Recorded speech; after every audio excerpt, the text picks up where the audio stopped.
The blood on her hands had dried to a rust-brown crust when Thea Zimmerman realized she had scraped too hard again, nearly ruining another hide that represented 3 days of work and the last of her meager savings. She stood behind the weathered barn on the outskirts of Fort Garland, Colorado, her back aching from hunching over the wooden frame she had constructed from scavenged lumber, her dark blonde hair escaping its braid to stick to the sweat on her neck, despite the crisp September air of 1878. The mountains loomed in the distance, their peaks already dusted with early snow, and she knew winter would come hard and fast to this high valley, which made her failure all the more bitter. She needed to master this craft before the freeze set in, needed to turn these hides into something sellable, something that would keep her fed and housed through the brutal months ahead. "You are going to ruin that hide if you keep working it like that," a deep voice said from behind her, startling her so badly that she dropped her scraping tool and spun around, one hand flying to her chest. A man stood at the corner of the barn, tall and lean with sun-weathered skin and eyes the color of storm clouds. He wore dusty trail clothes and a battered hat pushed back on his head, revealing dark brown hair that needed cutting. His face was angular and strong, with a day's worth of stubble on his jaw, and he carried himself with the easy confidence of someone who had spent his life in the saddle. Thea guessed he was somewhere in his late 20s, maybe 30 at most, and despite the kindness in his expression, she felt her defenses rise immediately. "I did not ask for your opinion," she said sharply, bending to retrieve her tool. "This is private property." "I know." "I am staying in the bunkhouse," he replied, gesturing toward the small structure on the other side of the main house. "Started working for Mr. Hewitt yesterday. Name is Lucas Anderson." He took a step closer, his gaze moving from her face to the stretched hide on the frame, and she saw genuine interest there rather than mockery. "I know some things that help. With tanning, I mean. Learned from a Ute woman up in Wyoming Territory a few years back." Thea felt her face flush hot despite the cool air. She was 22 years old and had been on her own for nearly 3 years since her father died of pneumonia, leaving her with nothing but debts and a fierce determination never to depend on anyone again. She had watched her mother wither away after her father's drinking had left them destitute, had promised herself she would learn whatever skills necessary to survive on her own terms. Teaching herself to tan, leather had seemed practical. She could buy raw hides cheap from the butcher, process them herself, and sell them for enough profit to supplement her meager earnings from taking in laundry and mending. But nothing had prepared her for how difficult the process would prove, how many ways there were to fail at each step. "I am managing fine," she lied, knowing the evidence of her struggles lay stretched out before them both. Lucas moved closer still, stopping a respectful distance away, but near enough that she could see the fine lines at the corners of his eyes, the small scar on his left cheekbone. "You are using the wrong angle with your scraper," he said quietly, without judgment. "And you need to keep the hide wetter during this stage or you will tear through it. That is buffalo, is it not? They require different handling than cattle or deer." Despite herself, Thea felt a flicker of hope pierce through her frustration. "Yes, the butcher had it from a hunter passing through. He sold it to me for almost nothing because it had been sitting too long." She hesitated, pride warring with desperation. "I have already lost 2 hides learning this. I cannot afford to lose another." "Then let me show you," Lucas said simply. "No charge, no obligation. I know what it is to struggle with something until you want to throw your tools in the nearest river." Something in his tone convinced her. Maybe it was the understanding in his eyes, or maybe it was simply that she had no other options. She stepped aside and watched as he picked up her scraper, tested its edge with his thumb, and frowned. "This is too dull. You have a whetstone."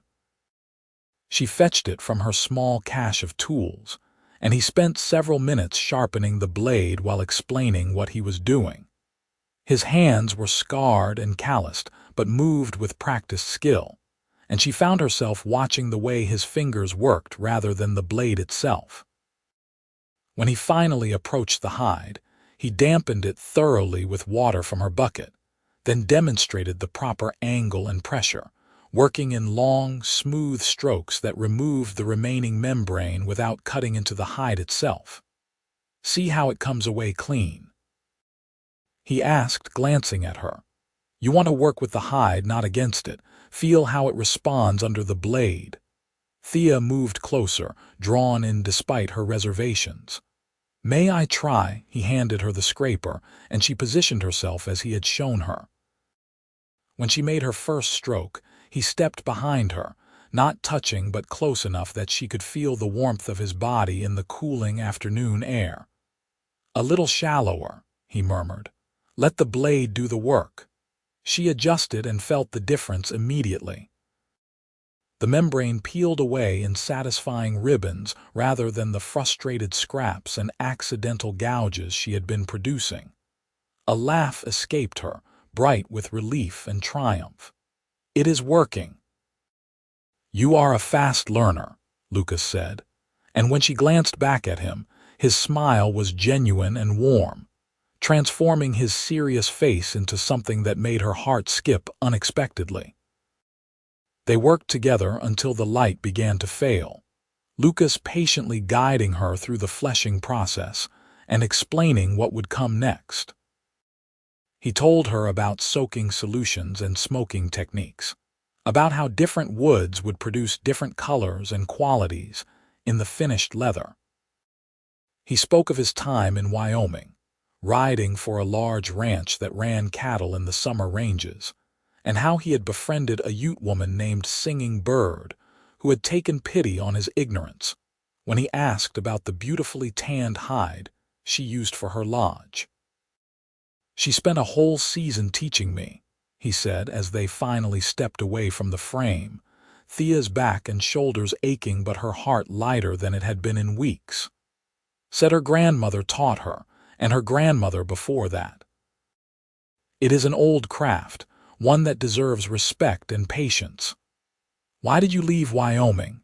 Thea asked, surprising herself with the personal question. Lucas was quiet for a moment, his gaze drifting toward the darkening mountains. "The ranch owner's son decided he did not like having someone around who could do things he could not, made up accusations, tried to get me arrested. I left before it came to that, figured Colorado might offer better prospects." He turned back to her, his expression open. "What about you? What brought you to learning leather work?" "Necessity," Thea said honestly. "My father died 3 years ago, left me with nothing but his debts. I have been working whatever jobs I could find, but they do not pay enough to put anything by for the future. I thought if I could learn a trade, something with my hands that produced something valuable, I might actually get ahead instead of just surviving." "That is smart thinking," Lucas said. "Most people just hope things will work out. You are making your own luck." Something in his respect, in the way he spoke to her as an equal rather than a woman to be pitied or patronized, made Thea's throat tighten. "Thank you for your help today," she said quietly. "I know you said no obligation, but I should pay you something." "Keep your money," Lucas replied. "Buy more hides instead. If you want to repay me, let me check on your progress tomorrow. I would like to see how that buffalo turns out."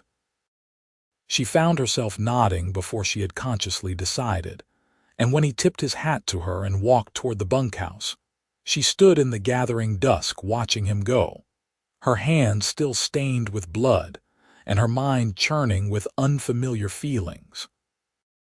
That night, alone in the tiny room she rented above the mercantile, Thea lay awake longer than usual. She kept replaying the afternoon in her mind, the quiet competence of Lucas's instruction, the way he had never once made her feel foolish for her mistakes.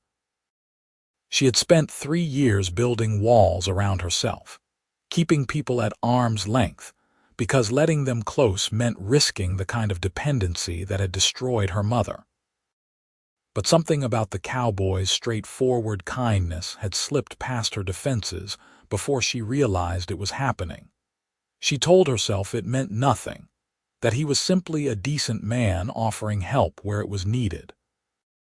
But when she finally drifted to sleep, her dreams were full of storm-gray eyes and strong, scarred hands moving with careful precision. Lucas returned the next afternoon as promised, appearing around the barn just as Thea was preparing to work on the buffalo hide again.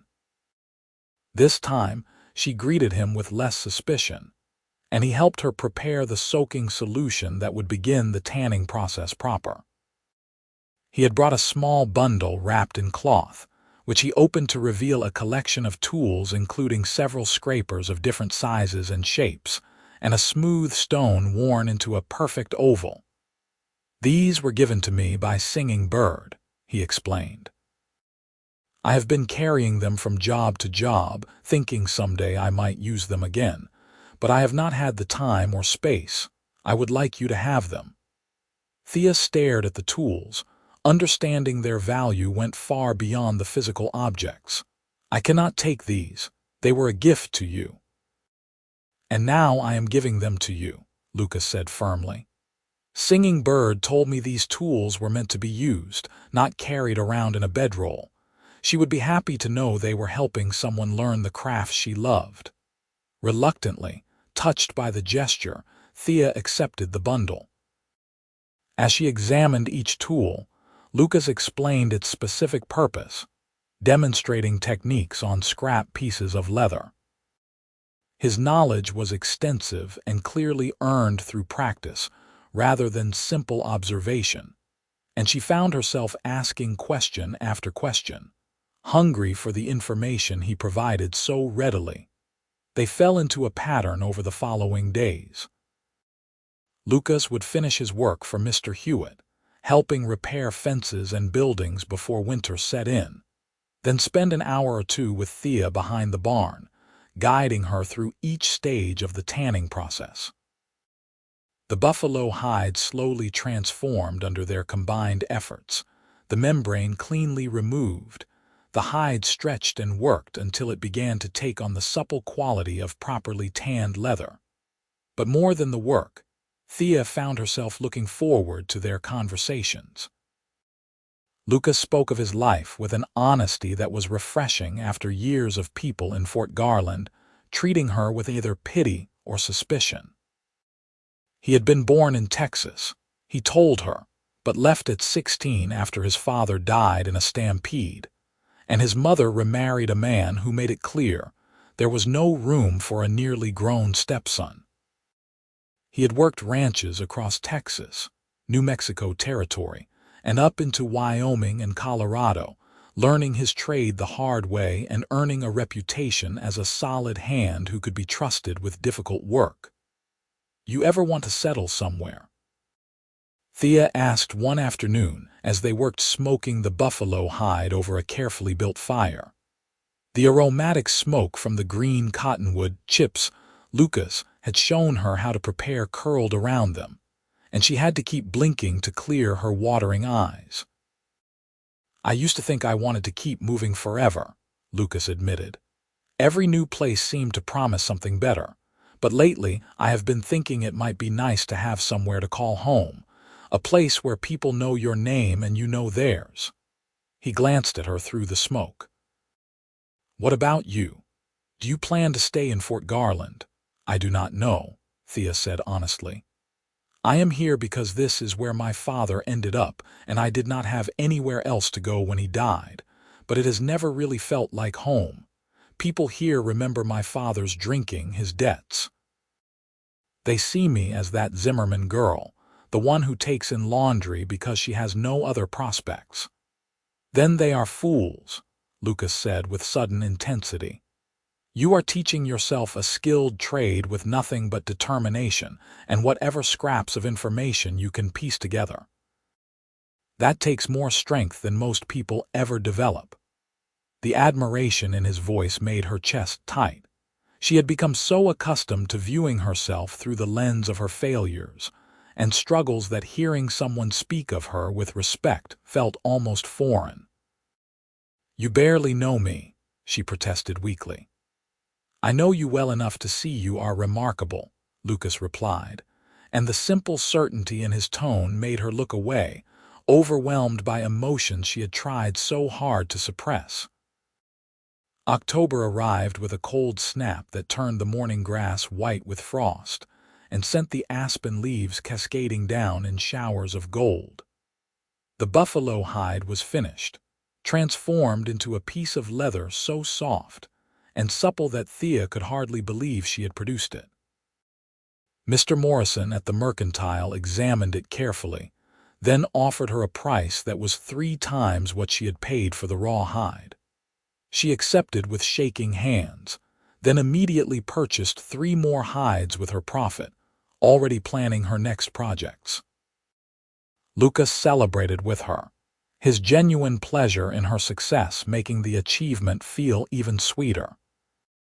They walked through town together that evening, and Thea was startled to realize that people were watching them with interest rather than pity. That being seen with the respectful, hard-working cowboy changed how others viewed her. But more importantly, she found she did not care what others thought when she was with him.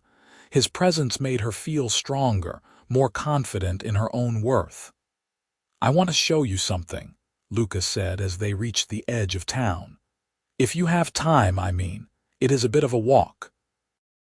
Curious, Thea agreed, and he led her up into the foothills east of Fort Garland. The sun was setting behind them, painting the San Luis Valley in shades of gold and amber, and when they reached a small overlook, the view took her breath away. The valley stretched out vast and beautiful, the Rio Grande cutting a silver line through the landscape, the mountains standing sentinel on all sides. "I found this spot my second day here," Lucas said quietly, standing beside her. "Reminded me why I love this country, despite all its hardships. There is something about this land that makes you feel small and significant all at once." "It is beautiful," Thea breathed, and then, because his openness had given her courage, she added, "Thank you for bringing me here. Thank you for everything these past weeks. You have changed my life." Lucas turned to face her fully, his expression serious. "Thea, I need to tell you something. I was not planning on staying in Fort Garland long.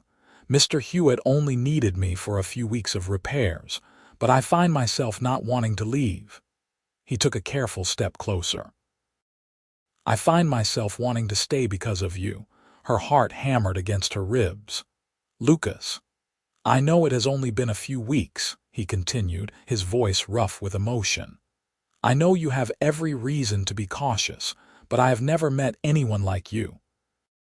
You are strong and smart and determined, and when I am with you, I feel like I have finally found what I have been searching for all these years of wandering." Thea stared at him, her carefully constructed walls crumbling. She had told herself not to feel this way, not to let herself hope for something more than survival. But standing here with the sunset painting the world gold and Lucas looking at her with such open longing, she could not maintain the lie any longer. "I feel it too," she whispered. "I have been trying not to, but I cannot help it."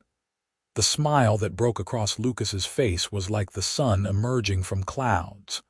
He reached out slowly, giving her time to pull away, and when she did not, he cupped her face gently in his calloused hands. "May I kiss you?" She answered by rising on her toes and pressing her lips to his, and the kiss was everything she had not known she needed. It was tender and hungry all at once, full of weeks of growing connection and the promise of something deeper. When they finally pulled apart, both breathing hard, Lucas rested his forehead against hers. "Stay in Fort Garland," Thea said softly. "Please. I know it is selfish, but I do not want you to go." "There is nothing selfish about it," Lucas replied. "I was hoping you would ask." I already spoke to Mr. Hewitt about year-round work. He said if I wanted to stay through winter, he could use me. The pay is not much, but it is steady." Relief and joy flooded through Thea in equal measure. She kissed him again, letting herself pour all the emotions she had kept locked away for so long into the gesture. When they finally made their way back down to town in the gathering darkness, walking close together with their hands intertwined, Thea felt as though she was stepping into an entirely new future. The weeks that followed were the happiest Thea could remember. She and Lucas spent every free moment together, and their relationship deepened with each passing day. He courted her properly, bringing her small gifts like wildflowers before the first hard freeze killed them, or interesting pieces of wood he thought might produce good smoking chips for her leather work. She made him mittens from scraps of soft, tanned deerskin, and the look on his face when she gave them to him made her feel like she had given him something priceless. Her leather work improved rapidly with Lucas's continued guidance, and she began to develop a reputation in Fort Garland for quality goods. The mercantile started taking her work on consignment, and she began receiving special orders for gloves, belts, and even a lady's purse. The income, while still modest, was enough that she could start setting money aside, building the security she had craved for so long. But more valuable than the financial stability was the emotional safety Lucas provided. He listened when she talked about her fears and dreams, never dismissing her concerns or telling her she was worrying needlessly. He shared his own vulnerabilities with her, speaking of the loneliness that had marked his years of wandering, the ache of never quite belonging anywhere. They built something together in those cold autumn days that felt more solid than anything Thea had ever known. "I love you," Lucas told her one evening in late October as they sat together on the steps of the mercantile after closing, watching the first snow of the season begin to fall. "I think I have loved you since that first day when you told me to mind my own business, all fierce and proud despite your struggles." Thea turned to him, her heart so full it ached. "I love you too. I did not think I would ever trust anyone enough to feel this way, but you proved me wrong. You showed me that letting someone close does not mean losing yourself." He kissed her as the snow swirled around them, soft and gentle as a promise. When he pulled back, his eyes were bright with emotion. "Marry me, Thea. I know it is fast, but I am certain. I want to build a life with you, here in Fort Garland or wherever you want to be. I want to wake up next to you every morning and fall asleep beside you every night. I want to help you build your business and make a home together. Say yes." Thea felt tears spill down her cheeks, but they were tears of joy rather than sorrow. "Yes," she said, her voice breaking. "Yes, I will marry you." They were married 3 weeks later in a simple ceremony at the small church in Fort Garland, with Mr. and Mrs. Hewitt standing as witnesses. Thea wore a dress of soft blue wool that she had purchased with her leather earnings, and Lucas wore his best clothes with a new vest Thea had made him from buckskin she had tanned herself. The ceremony was short but heartfelt, and when the minister pronounced them husband and wife, the kiss they shared was full of hope and promise. Mr. Hewitt had offered them the use of a small cabin on his property, originally built for a foreman who had moved on years ago. It needed work, but Lucas and Thea threw themselves into making it a home. They patched the roof before the heavy snows came, chinked the gaps in the log walls, and built a larger workspace where Thea could continue her leather work through the winter months. Lucas taught her additional techniques during the long winter evenings, showing her how to braid leather cords and stamp decorative patterns, how to create different dyes from natural materials. Their first winter together was hard in many ways. The cold was brutal, and there were days when they had to huddle together for warmth, burning precious wood just to keep from freezing. Money was tight, and there were meals of nothing but beans and bread. But through it all, they had each other, and that made every hardship bearable. Lucas would come in from working in the bitter cold, and Thea would have hot coffee waiting. She would struggle with a difficult piece of work, and he would massage her aching hands and offer quiet encouragement. They made love with tender passion in their small cabin, learning each other's bodies and desires, building an intimacy that went far beyond the physical. Thea had never imagined that marriage could be like this, a partnership of equals where both gave and received in equal measure.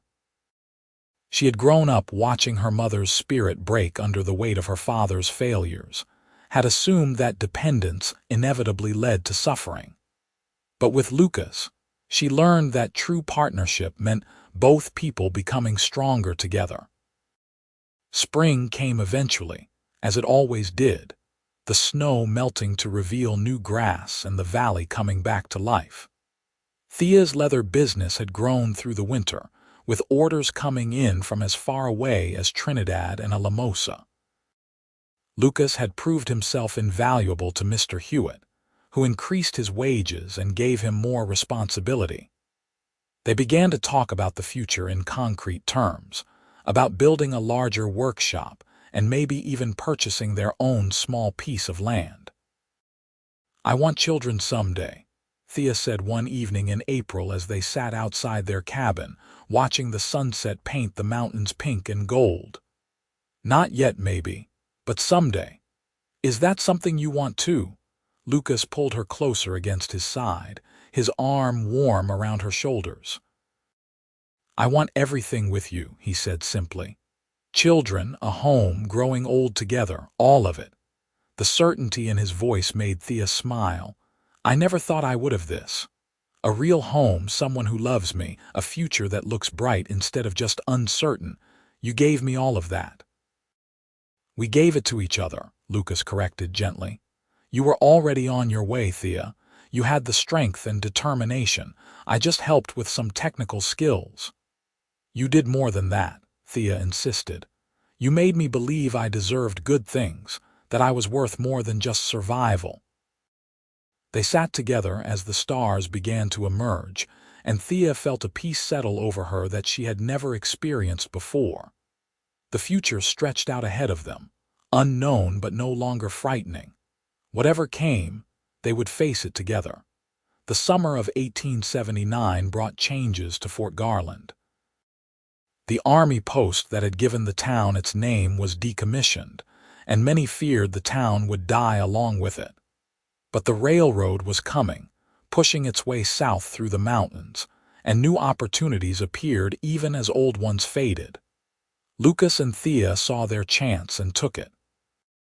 They used their combined savings to purchase a small plot of land on the main road through town, and built a proper workshop and showroom for Thea's leather goods. The work was exhausting, but they labored side by side, and by the time autumn arrived, they had created something remarkable. The shop's front room displayed Thea's finest work, from intricately tooled saddles to delicate ladies' gloves, from gun belts to beautiful leather-bound journals. The back room and attached shed housed her tanning operation, now expanded with additional frames and equipment. Lucas had built everything to her specifications, and the setup was efficient and professional. They hired their first employee that winter, a young widow named Sarah who needed work and proved to have a good eye for detail. With Sarah handling the front of the shop, Thea could focus more time on the skilled work of tanning and tooling, and Lucas continued to work for Mr. Hewitt while helping with the business in his spare time.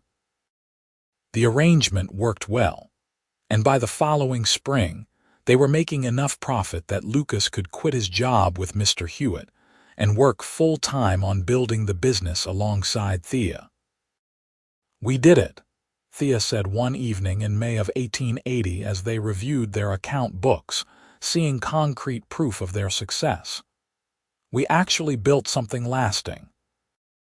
Lucas looked up from the ledger, his face illuminated by lamplight, and the love in his eyes made her breath catch even after nearly 2 years of marriage.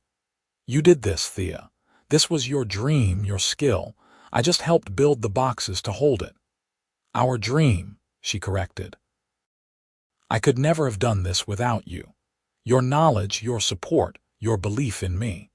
This belongs to both of us." That night, as they lay together in the darkness of their bedroom, Thea felt a shift in her body that had been building for a few weeks.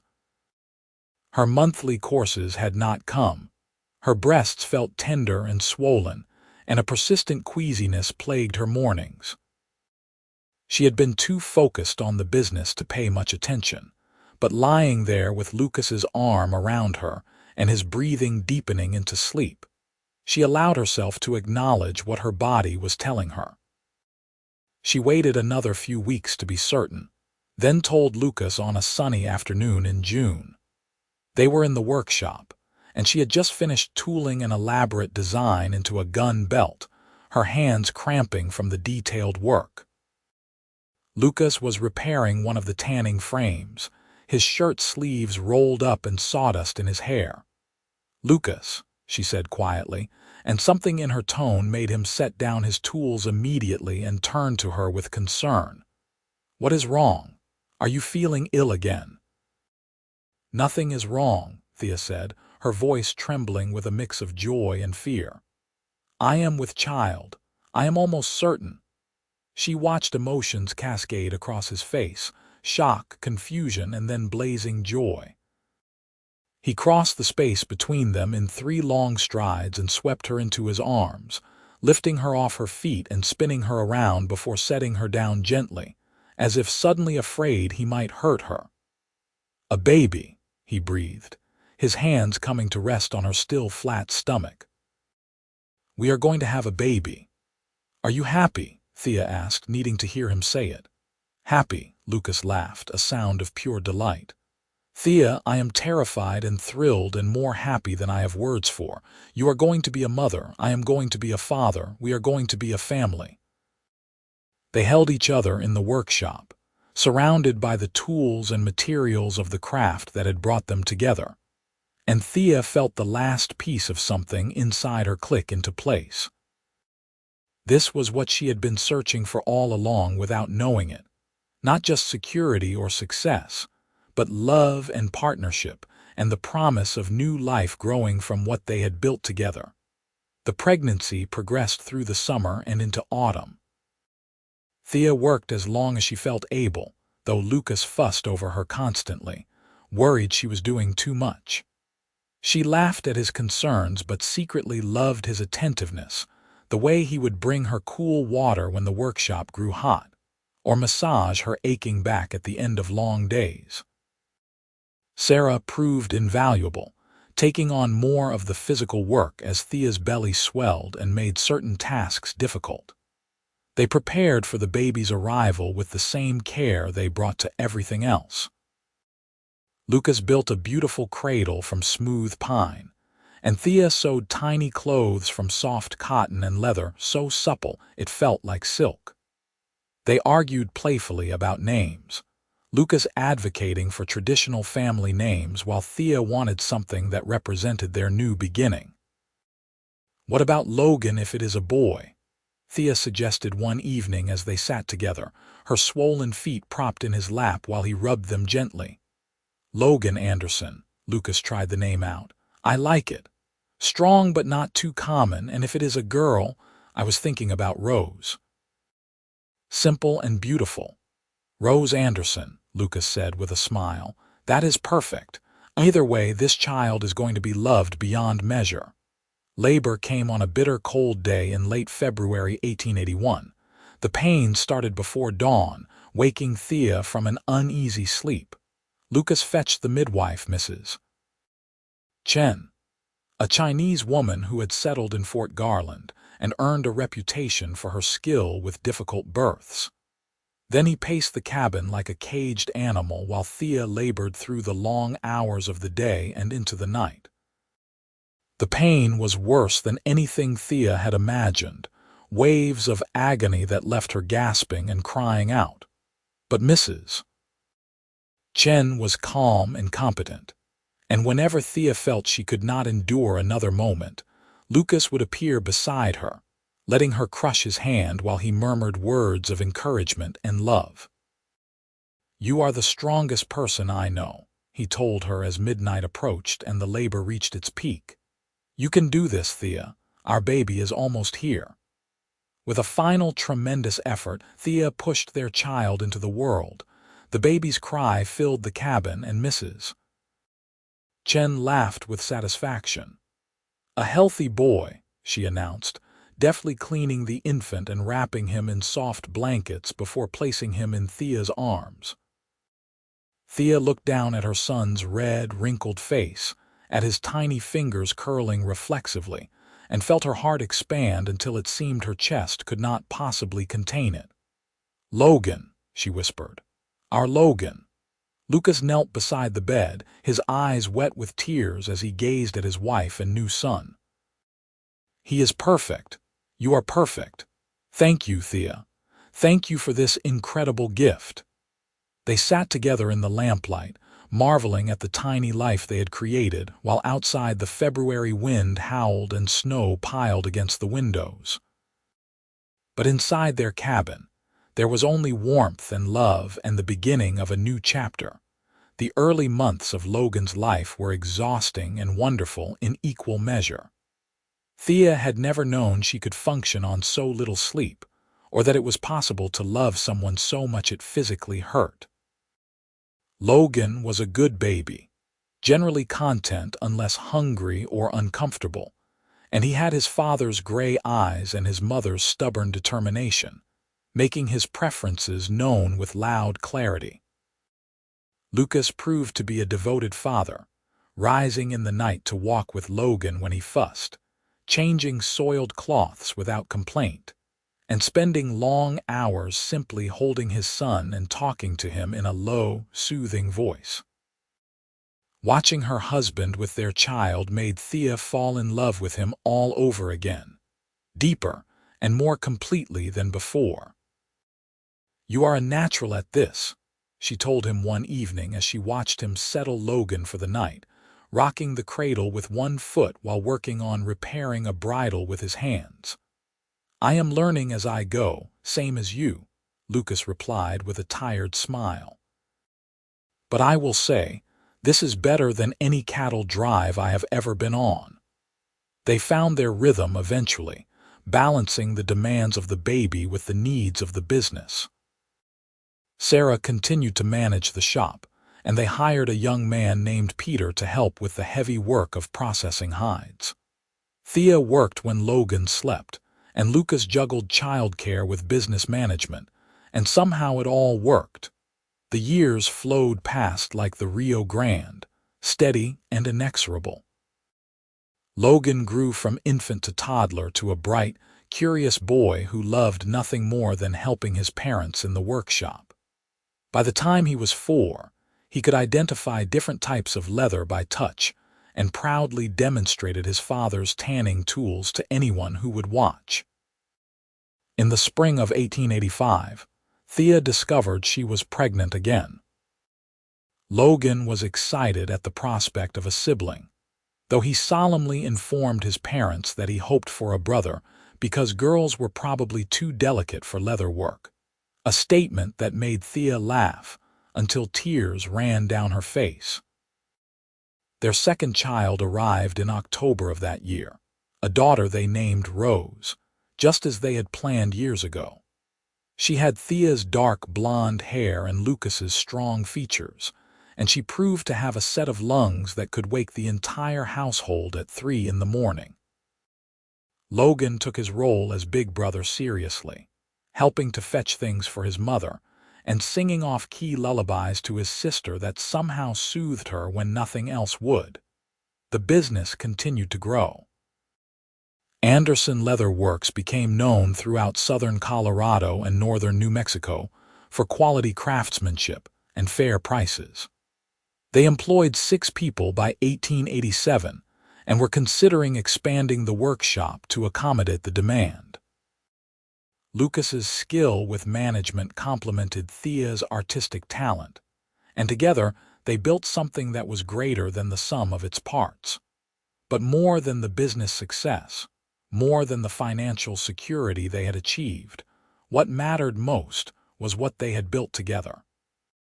Their home was filled with love and laughter, with children's voices and the comfortable sounds of a partnership that had weathered years and only grown stronger. Thea would sometimes stop in the middle of a busy day and look around at her workshop, at Lucas teaching Logan proper tool maintenance, at Rose playing with scraps of leather in the corner, and feel overwhelmed with gratitude. On their 10th wedding anniversary in November 1889, Lucas surprised Thea with a trip up to the overlook where he had first told her he loved her. They left the children with Sarah and made the familiar hike in the crisp autumn air. The valley spread before them, unchanged and eternal, and they stood together looking out at the land that had become their true home. "You remember what you said to me that first day?" Lucas asked, his arm around her waist. "When I offered to help with your tanning." Thea thought back to that September afternoon 11 years ago, to the frustrated, proud young woman she had been. "I told you I did not ask for your opinion and that you were on private property." Lucas laughed. "You did. You were so fierce, so determined to do everything yourself." "I fell in love with you right then, I think, though it took me a while to realize it." "I fell for you the moment you said you knew some things that might help," Thea admitted. "Not the words themselves, but the way you said them. Like you understood what it meant to struggle, and you wanted to ease that burden without taking away my independence. No one had ever offered me that before." "Best decision I ever made," Lucas said, stopping behind that barn. "Best words I ever spoke. Because they led me to you, to us, to everything that matters in my life." Thea turned to face him, her hands coming up to cup his weathered face. They were both older now, marked by time and hard work, but the love between them burned as bright as ever. "I never thought I would have this," she said softly. "A husband who treats me as an equal, children who are healthy and happy, a business built from nothing but determination and skill. You gave me all of that." "We gave it to each other," Lucas said, echoing his words from years ago. "Every step of the way, we built this together." He kissed her as the sun set behind them, and Thea tasted salt from the tears on her own cheeks. These were happy tears, tears of joy and fulfillment and deep, abiding love. They stayed on the overlook until the first stars appeared, talking about their children's futures and their plans for the business, about the life they would continue building together. When they finally made their way back down to town, walking hand in hand through the gathering darkness, just as they had that first night, Thea reflected on the journey that had brought them to this moment. She had been so broken when Lucas found her, so convinced that independence meant isolation, and that accepting help meant surrendering herself. But he had shown her a different way, one where two people could stand together without either losing themselves, where love made you stronger rather than weaker. The business continued to thrive through the 1890s. Logan showed a real talent for the artistic side of leather working, and by the time he was 15, his tooling work rivaled his mother's. Rose, despite her brother's early predictions, proved to have a head for business and started managing the books and correspondence when she was just 12. Together, the family created something that became an institution in Fort Garland, known for quality and integrity. Lucas and Thea watched their children grow with pride and not a small amount of wonder. Logan fell in love with the daughter of a local rancher when he was 19, and they married when he turned 21 in a ceremony that brought joy to everyone who attended. Rose announced her intention to attend college in Denver, determined to bring more modern business practices to the family enterprise, And though Thea worried about her daughter in the city, she supported her ambitions wholeheartedly. In the spring of 1900, as the new century dawned, Lucas and Thea sat together on the porch of their home, now much expanded from the small cabin they had started in. They were in their mid-40s, still healthy and active, but feeling the weight of years in their joints and the silver threading through their hair. 21 years since I walked up behind that barn and gave you unsolicited advice about tanning leather, Lucas mused, holding Thea's hand loosely in his own. Would you have believed me if I told you where we would be now? Not for a moment, Thea admitted with a laugh.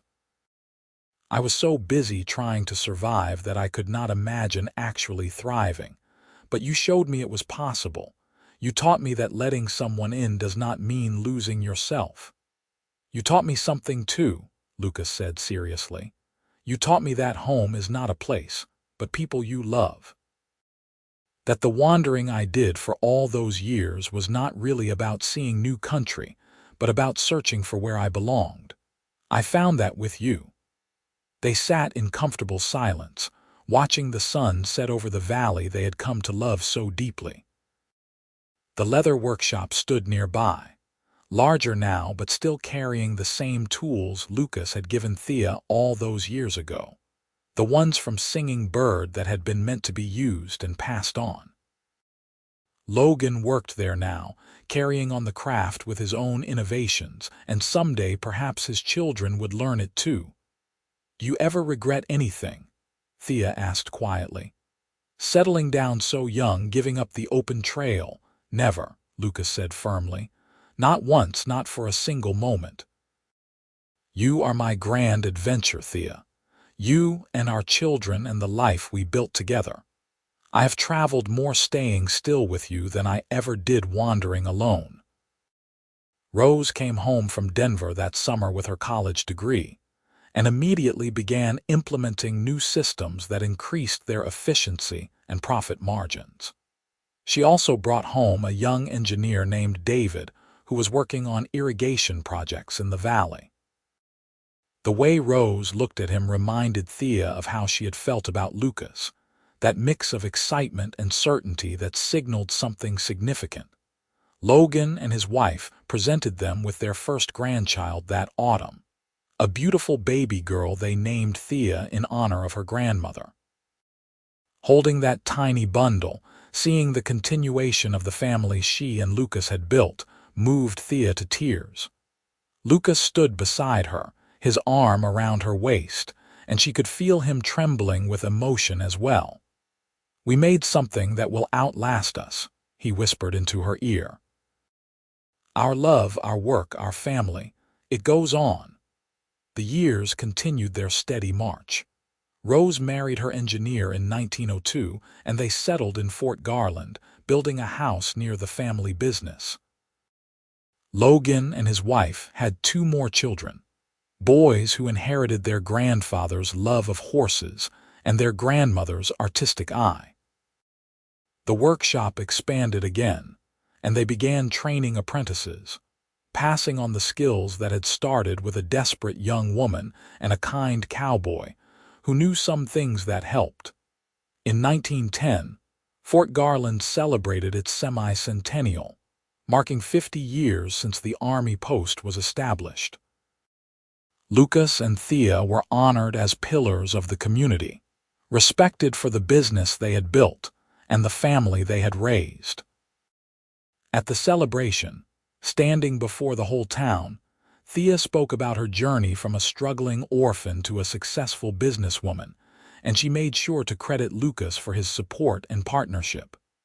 He saw me at my lowest, she said, her voice carrying across the crowd. He saw me failing and frustrated and too proud to ask for help. And instead of judging me or pitying me, he offered me knowledge and respect and eventually love. He showed me that accepting help is not weakness, and that true partnership means both people lifting each other up. Everything I have, everything I am was built on that foundation. Lucas stood beside her, his eyes bright with emotion, and when she finished speaking, he pulled her into his arms right there in front of everyone. "I love you," he said clearly, loud enough for those nearby to hear. "I loved you the day I met you, and I will love you until my last breath and beyond." They grew old together with grace and continued devotion. Their hair turned white, their hands grew more gnarled with arthritis, but their love never diminished. They worked side by side until their mid-60s, when Logan gently but firmly insisted they should retire and enjoy the fruits of their labor. They remained involved in the business as consultants, but their days were now filled with grandchildren and quiet evenings on their porch, watching the sun set over the mountains that had witnessed their entire journey together. On a warm September evening in 1918, exactly 40 years after the day Lucas had first approached Thea behind that barn, they made one final trip to their overlook.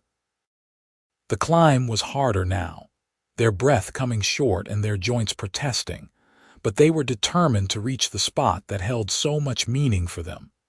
They stood together, Lucas's arm around Thea's waist just as it had been so many times before, and looked out over the valley. So much had changed in 4 decades. The town had grown, the railroad had transformed the economy, the world had gone through a terrible war. But the mountains remained, eternal and unchanging, and the love between them was just as enduring. 40 years, Thea said softly.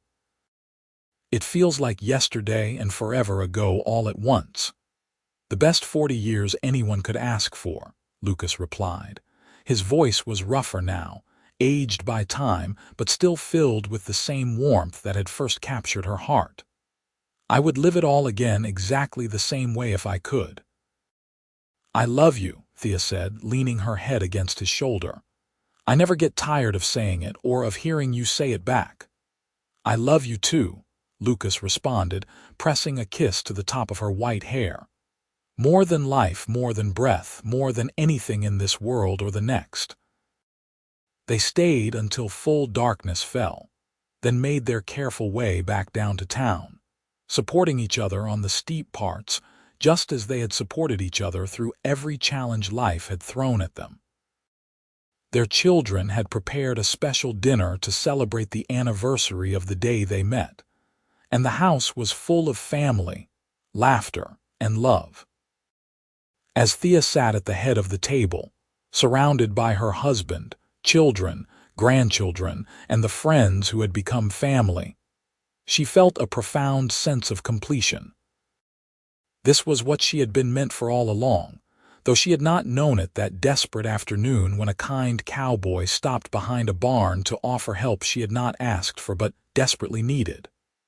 "To new beginnings," Logan said, raising his glass in a toast. "And to the love story that started it all."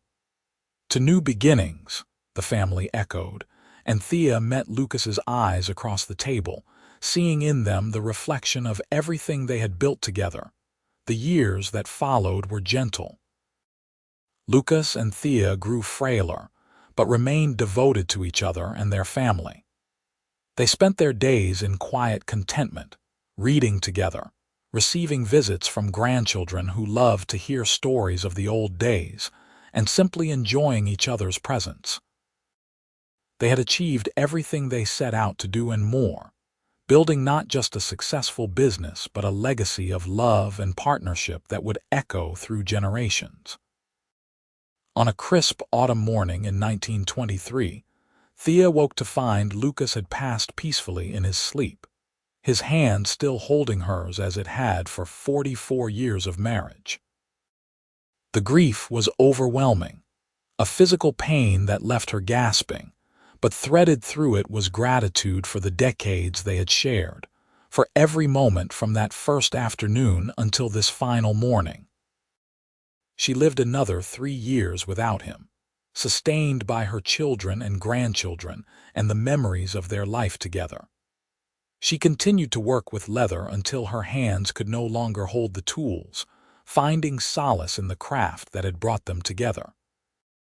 And when she finally closed her eyes for the last time in the winter of 1926, she went peacefully, confident that she would find Lucas waiting for her beyond whatever came next.